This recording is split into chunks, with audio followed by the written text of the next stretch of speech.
Saya tuliskan di sini untuk R3 U1 kuadrat U2 kuadrat tambah U3 kuadrat. Nah, yang pertama kalau dilihat dari sini, norm itu akar dari suatu bilangan. Akar dari suatu bilangan itu tidak mungkin negatif. Kalau 0 masih mungkin. Jadi kalau begitu yang pertama, norm itu tidak mungkin negatif atau norm U pasti lebih dari atau sama dengan 0. Yang kedua, norm U ini akan sama dengan 0 jika dan hanya jika, saya tulis double K, jika dan hanya jika U-nya itu adalah vektor 0. Jadi kalau U-nya itu semua komponennya 0, tentu saja normnya adalah 0. Sebaliknya, kalau kita tahu panjang suatu norm itu suatu norm vektor 0, maka pasti semua komponennya 0. Kemudian yang ketiga, kalau kita mau menghitung panjang norm KU, ini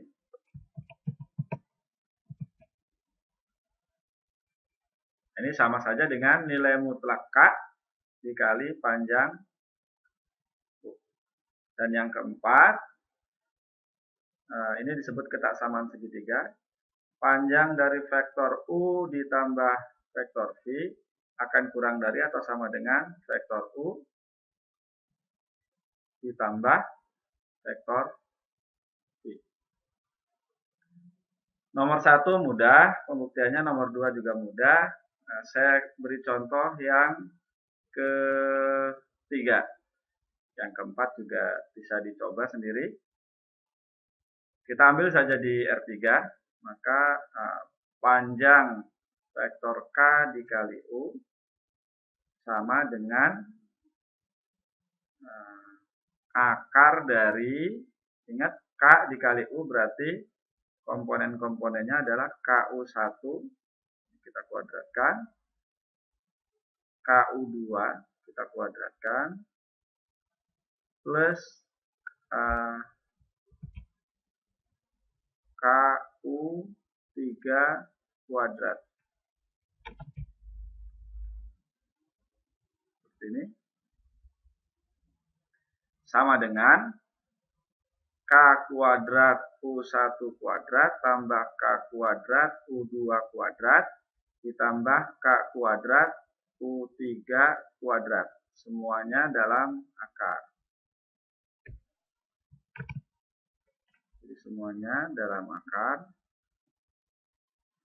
Nah, kita gunakan sifat distributif. Ada K kuadrat yang kita keluarkan. K kuadrat U1 kuadrat tambah U2 kuadrat tambah U3 kuadrat. Nah, akar dari K kuadrat adalah K ya. Nah, tentu saja K-nya bisa negatif, oleh karena itu akarnya adalah nilai mutlak K dikali akar U1 kuadrat, U2 kuadrat tambah U3 kuadrat. Nah, kita tahu yang terakhir ini adalah vektor atau norm U.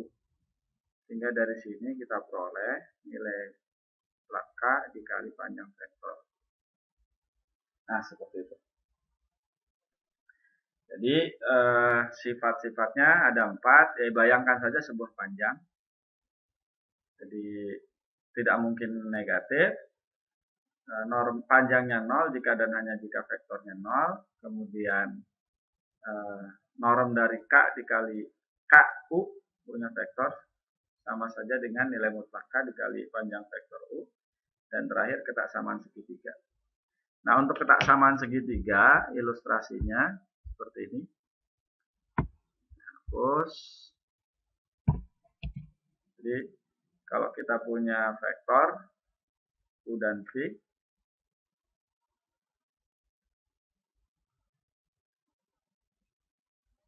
ketaksamaan segitiga itu, misalnya ini vektor U, dan ini vektor V. Nah, ini vektor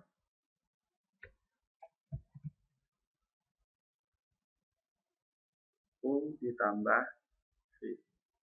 Dia tuh hanya mengatakan bahwa panjang dua vektor ini, panjang vektor U, panjang vektor V, kalau dijumlahkan pasti selalu lebih besar dari ini. Dan ini kan syarat terbentuknya sebuah segitiga. Baik, barangkali materinya seperti itu. Yang lainnya bisa dipahami melalui latihan soal yang tersedia di bahan yang